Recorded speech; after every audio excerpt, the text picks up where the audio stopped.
If you're familiar with the Mario plush collecting scene, you're probably aware of the BD&A plush set during the N64 era. I mean, it is one of the most diverse plush sets during the late 90s.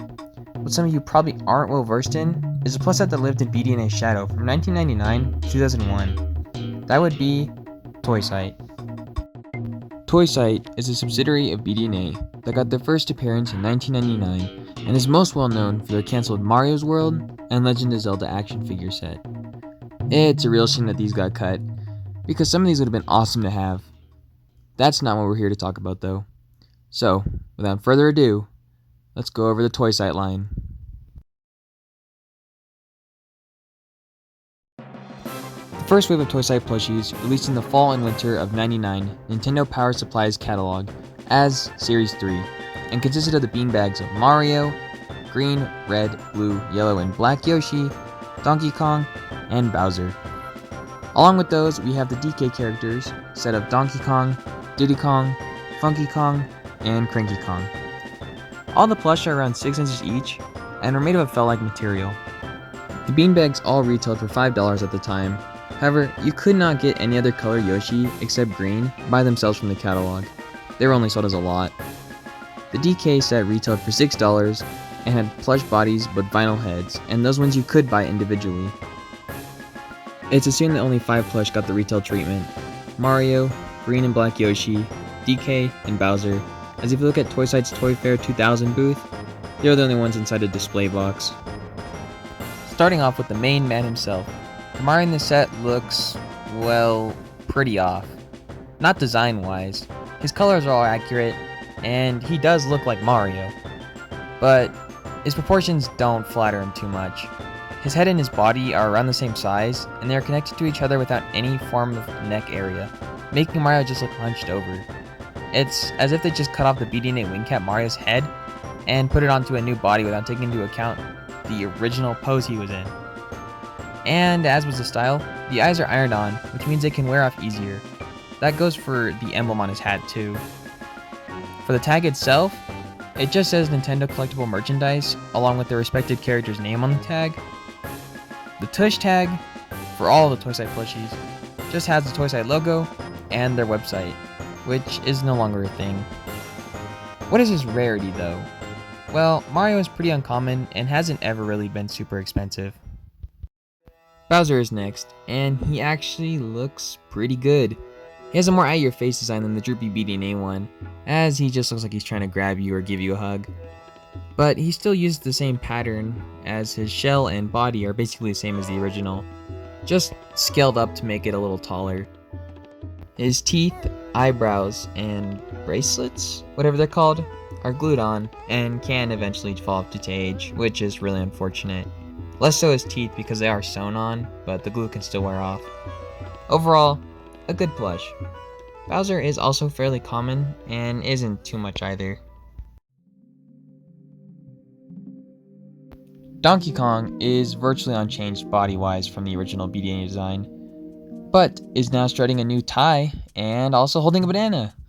I know it's simple, but I believe that addition of the banana right there gives him way more charm and life compared to the original, as well as the tie adding more of a pop to it from the bright yellow.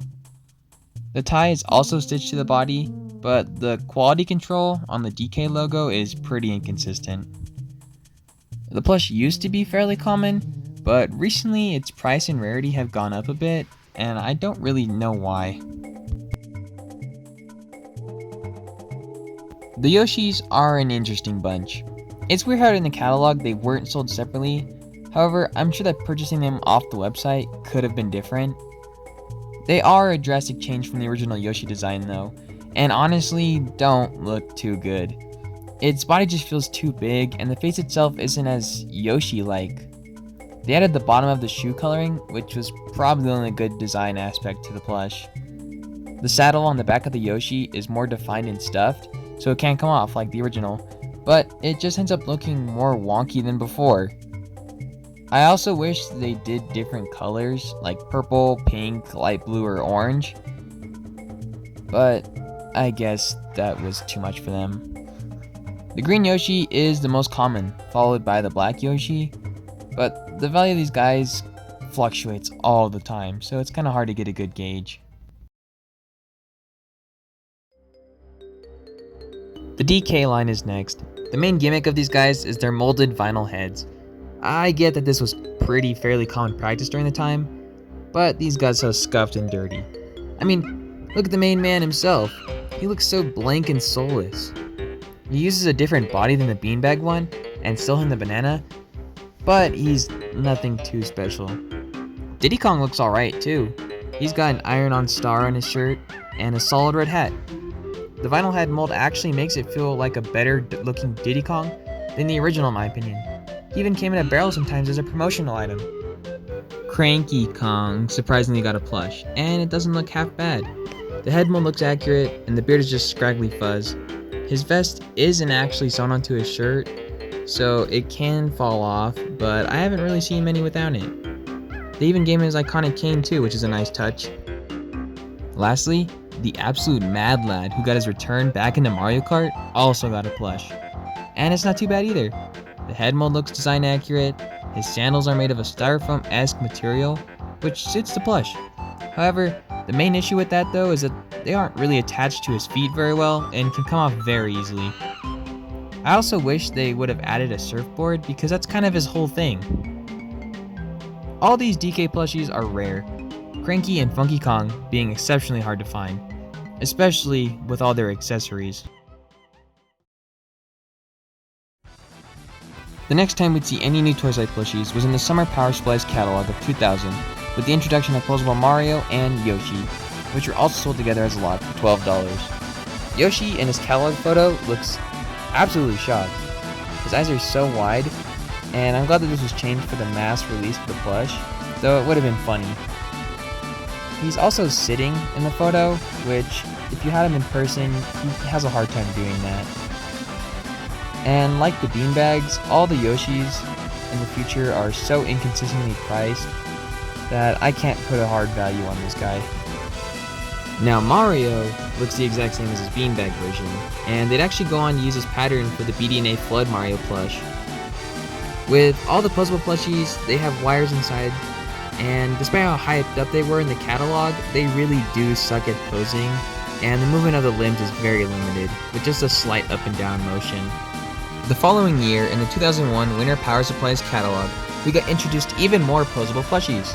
The Yoshis! They came in all the previous colors, along with the newly added white Yoshi. They were also 8 inches tall and only sold together as a lot of 6 for $48. The reasoning, you may ask? Yoshis are often seen in groups, and, as such, are sold only as a set. I think that's pretty funny reasoning.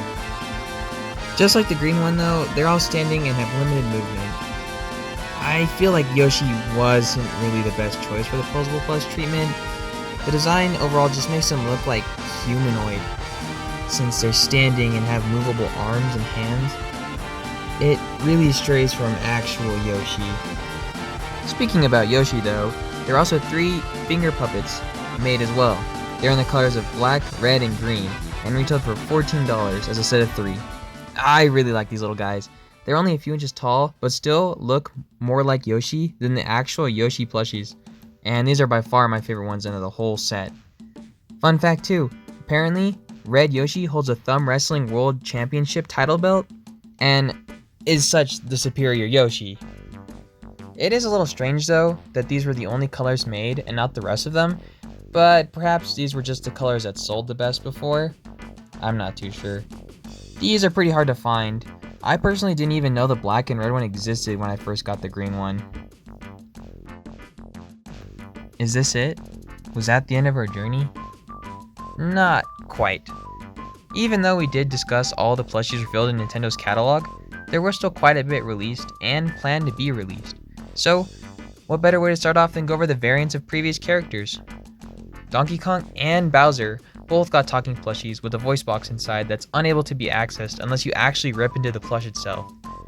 These are essentially the exact same design as the beanbag versions, just with the chunky voice box inside. And I'm sure by now that most of the batteries inside them have died, but each one basically had the same noise as the talking BDNA plush counterparts. These were also probably sold on the website itself, which kind of adds to their rarity and value, as it's kind of unclear how many were made, and it's easy to just look at an eBay listing thumbnail and assume it's just the normal beanbag version.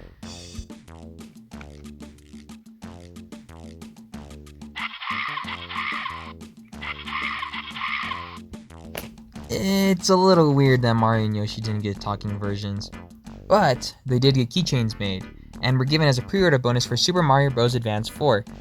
Just like every plush ordered, it came with a sealed plastic bag. And if one of these plushies looks familiar, you might recognize the Yoshi from the popular video 25 Ways to Kill Yoshi by Shoney Boy, as he was the star of the slaughtering, and I gotta say that's a very nostalgic video from my childhood. These little guys are pretty common, but have gone up in price unfortunately. There was even a special Posable Mario keychain that has a different shaped red clip instead of the normal white one, and comes with an actual tag that just says Posable Keychain. He was also a pre-order bonus, but I couldn't find much on him. He's even harder to find. The story of these keychains don't end here though. Using the Wayback Machine and going to Toysite's old website around 2004, if you click Consumer Products and then Novelty Toys, you see 3 Toysite keychains of Mario, Yoshi, and Luigi. However, Luigi didn't ever get released, and Yoshi's clip is a different design from the finished product. It seems as if Yoshi and Luigi were supposed to be made posable like Mario, but that never happened. I wonder why they chose to make Luigi so late in the set's lifespan. Either way, it's nothing too special, as it's just normal Yoshi and Mario, along with Luigi being just like the BDNA keychain released before. The last variant made is of Bowser, in a posable form. Still as stiff as the others, but it makes the design pop out more. It's just the same pattern as before, but I feel like it's the best Bowser out of the different versions. Wait, we're missing someone. How can we have a Nintendo plush set without Luigi? Luckily, Toysite made one. He's only available as a posable plush, and he looks pretty much the same as the BDNA Luigi one, just scaled up a bit. I'm glad he got some form of release, since the keychain never went through. His mustache is design accurate and the colors look great. One weird detail I noticed though, is that unlike Mario, Luigi's ears aren't stuffed. They're just a thin piece of felt. I'm not sure why that was done. And I'm assuming that he was only released through the website, which is probably the reason he's so hard to find, and hardly ever appears for sale online. In fact, this is the last Toysite plush I got before completing the set. And just like the posable Yoshis, Luigi never came with a tag.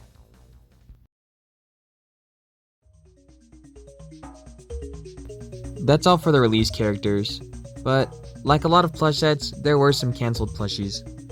Nitram56 made a better, more detailed video on the unreleased DK Set 2 prototypes, but here they are anyways.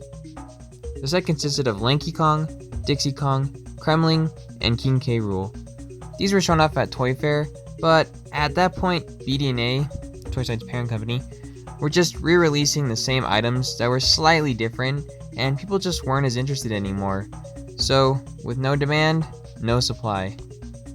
Individually, Lanky Kong looks really good, and is really accurate. His head mold looks just like the original model, and he even has the patch on the back of his overalls. By far, he is my favorite one. Dixie Kong looks okay, I guess. You can tell it's supposed to be, but the head mold is not the best. She has this wide-eye expression, and the mouth just looks unsettling. Granted, these are samples though, and could have been subject to change during a wide release. Her hair was done with the mold too, which is a smart choice, cause I'm not sure how else they would have done it and not made it look weird. It's also just attached to the side of her head, and might be able to just pop off. This is definitely my least favorite out of the bunch. Now Kremling though, looks pretty good, with a nice and simple body and an accurate head mold. We never really got much merch of this guy, so it's even more of a shame that this wasn't released. He uses a golden material for his knee and shoulder pads, and I think it suits the plush really well. On the back of his bag, it looks like it says 9/32-A, and I'm not really sure what that means. Last in the set is King K. Rool, who looks amazing. His head sculpt is really detailed, and his body design is so well done, along with this really nice cape. One thing I wish they would have done though, is use the same golden material from the Kremlings, and put it for King K. Rool's stomach. I think it just would have made it pop out more. Overall, I wish these guys were released. Any Lincoln Kong merch is appreciated, and having another official King K. Rool plush would have been a sight to see. Those aren't the only samples though. There was also this eBay listing a long while ago for a Wario plush in the style of Toysite's Posable characters. We don't really know much about him, and the only images I can find were on WorthPoint, but I wonder if they were trying to make all the original BDNA characters into the more updated Toysite style. I'd really like to see Wario up close and get more information on his production because he actually looks really good.